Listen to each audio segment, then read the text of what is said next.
Hello नमस्कार दोस्तों आप सभी लोगों का स्वागत है आपके अपने यूट्यूब चैनल में।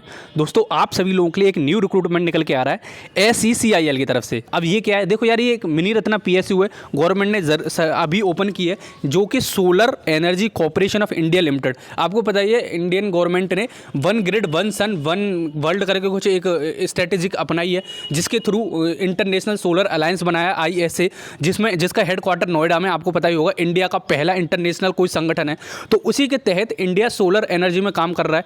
तो यहाँ पे आपके लिए एक PSU ओपन हुई है, उसमें वैकेंसीज आउट हुई हैं सोलर एनर्जी से रिलेटेड। तो इसी में आपकी वैकेंसीज आउट हुई हैं, डिटेल से डिस्कस करेंगे किस बेसिस पर सिलेक्शन होने वाला है, क्या क्राइटेरिया है, सब कुछ। BTech एलिजिबल होने वाली है, पहले ये बता देता हूँ। और कुछ ब्रांचेज हैं, आप देखो मैं ब्रांचेज स्पेसिफिक मेंशन नहीं कर सकूँगा, तो आप पूरी वीडियो देख लेना।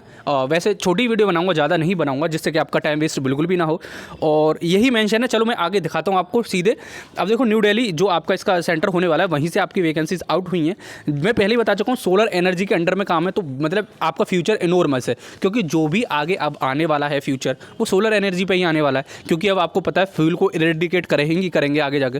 तो अब जैसे नीचे आओगे आप, तो यहाँ पे पोस्ट कर रखे हैं, देखो यहाँ एक्सपीरियंस बहुत ज़्यादा मांग रखा है, नीचे 1 साल का एक्सपीरियंस प्रोवाइड कर रखा है। एडिशनल जनरल मैनेजर E7 की वैकेंसी है, जिसमें एक पोस्ट है। यहाँ पे इलेक्ट्रिकल एनर्जी होना चाहिए डिग्री या फिर PG, यानी कि पोस्ट ग्रेजुएशन होनी चाहिए, या फिर आपकी BTech चल जाएगी। 19 साल का एक्सपीरियंस रिक्वायर्ड है, तो जिस किसी के पास एक्सपीरियंस हो, 48 साल एज लिमिट है, तो वो इसमें एलिजिबल हो जाते हैं। इसके बाद में और भी यहाँ पे आपका MBA वाले स्टूडेंट्स का एलिजिबल है, और PG degree in computer science. अगर आपके पास में पोस्ट ग्रेजुएट MTech वगैरह है कुछ, तो इसमें आप एलिजिबल हो जाते हो IT जनरल मैनेजर के लिए। 45 साल एज लिमिट रख रखी है। मैनेजर E4 की वैकेंसीज हैं, यहाँ पे आपको इलेक्ट्रिकल मैकेनिकल में किसी ने अगर कर रखी है, और 7 साल का एक्सपीरियंस है, 40 साल की एज लिमिट है, ठीक है। उसके नीचे आओगे, यहाँ पे आपको प्रोवाइड कर रखा है सीनियर ऑफिसर। यहाँ MBA वाले स्टूडेंट एलिजिबल हैं, जिसको 1 साल का एक्सपीरियंस है, 28 एज लिमिट होने वाली है। सीनियर अकाउंट ऑफिसर, यहाँ पे CA MBA स्पेशलाइजेशन वगैरह कर रखे, तो आप इसमें एलिजिबल हो जाते हो, 28 एज लिमिट है। उसके नीचे आओगे सीनियर इंजीनियर, देखो यहाँ से अब इंपॉर्टेंट है, देखना शुरू कर देना। Senior engineer information technology, E2 grade pay vacancies है। एक वैकेंसीज होने वाली है आपकी PG डिग्री इन आपका कंप्यूटर साइंस, यानी कि MTech वगैरह अगर आपने कर रखी है कंप्यूटर साइंस में, और 1 साल का एक्सपीरियंस हो पोस्ट क्वालिफिकेशन। अब देखो, 1 साल का एक्सपीरियंस मैं पहले भी बता चुका हूँ, 1 साल का एक्सपीरियंस इसलिए होता है कि आप अपनी कॉलेज की दुनिया छोड़ के आ सके हो, कि कॉलेज की लाइफ से अब अगर आप ऑर्गेनाइजेशन की लाइफ जो होती है, कॉर्पोरेट वर्ल्ड की लाइफ है, उसमें अगर आपको मोल्ड कर चुके हो, इसलिए 1 साल का एक्सपीरियंस डालते हैं, वरना 1 साल में आदमी क्या ही सीख लेगा, ये होता है, ठीक है। 28 साल की एज लिमिट हो जाती है, तो 1 साल का आप एक्सपीरियंस कहीं भी आपका जो हो, वहाँ से आप बनवा सकते हो। देखो, मैं इसके लिए डेडिकेटेड वीडियो भी लाऊंगा, क्योंकि बहुत सारे स्टूडेंट्स ने मेरे से रिक्वेस्ट की है, तो मैं सबके लिए लेके आऊँगा। देखो, मेरे साथ के कलीग्स ने भी 1 साल का एक्सपीरियंस बनवाया, क्योंकि देखो 1 साल का एक्सपीरियंस सिर्फ इसलिए होता है कि आपको थोड़ा बहुत कुछ आता है या नहीं कंपनी से रिलेटेड, और थोड़े बहुत बेसिक स्किल्स आती हैं या नहीं आती हैं, तो ये छोटी चीज़ होती हैं। तो चलो मैं बता दूंगा आपके लिए अलग से वीडियो बना के। सीनियर इंजीनियर पावर सिस्टम, यहाँ पे डिग्री हो, यानी कि BTech हो, या फिर पोस्ट ग्रेजुएशन हो इलेक्ट्रिकल में, मैकेनिकल इंजीनियरिंग में, और रिन्यूएबल एनर्जी या फिर पावर सिस्टम में यहाँ पे हो। 60% आपके मार्क्स होने चाहिए। 28 ईयर्स आपकी एज लिमिट होने वाली है। कैंडिडेट के पास में 1 साल का एक्सपीरियंस होना चाहिए, इसीलिए मैं बोलता हूँ कॉन्ट्रैक्ट वैकेंसीज भी आप कर लिया करो, या फिर अप्रेंटिस भी एप्लीजिबल है इसमें, ये हो जाता है, ठीक है। अब उसके बाद में यहाँ पे आएगा सेक्रेटरियल ऑफिसर। यहाँ पे आपका कोई एसोसिएट मेंबर होना चाहिए। 28 साल एज लिमिट है मोस्टली। सब में देखो मोस्टली 1 साल का ही एक्सपीरियंस रिक्वायर्ड है, जो फ्रेशर कैंडिडेट है वो इसमें एलिजिबल नहीं है। तो 1 साल का आपको कहीं ना कहीं से अरेंज करना पड़ेगा, या फिर अगर आपके पास में एक्सपीरियंस है तो that is very good for you. तो आई थिंक जो अप्रेंटिस वाले स्टूडेंट हैं वो इसमें पूरी तरह से एलिजिबल है, तो अप्रेंटिस वाले स्टूडेंट इसमें फिल कर सकते हैं। सुपरवाइजर इलेक्ट्रिकल, देखो इसमें 3 साल का डिप्लोमा एलिजिबल है, तो डिप्लोमा वाले कैंडिडेट भी इसमें एलिजिबल हो जाते हैं, और 1 साल का आपके पास में एक्सपीरियंस होना चाहिए in the reputed handling O&M company में। 28 साल एज लिमिट होने वाली है।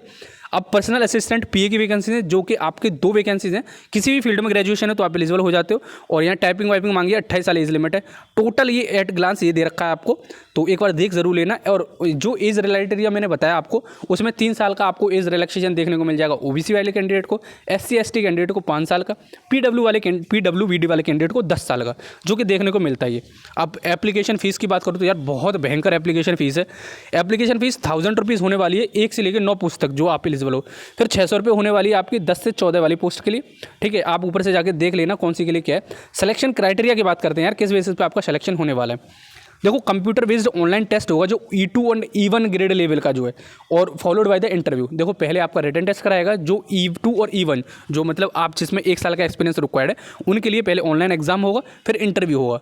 और जो जिसमें एक्सपीरियंस रिक्वायर्ड है 19-20 साल का, उसमें केवल आपका इंटरव्यू और मेरिट के बेसिस पे आपका सिलेक्शन कर लिया जाएगा। यहाँ पे लिख रखा है इंटरव्यू के बेसिस पे, ठीक है। Depending upon the number of applicant reserves the right to suitably revise upward the eligibility criteria और limit the number of applicant, ठीक है, पोस्ट ग्रेजुएशन क्वालिफिकेशन मार्क्स के बेसिस पे।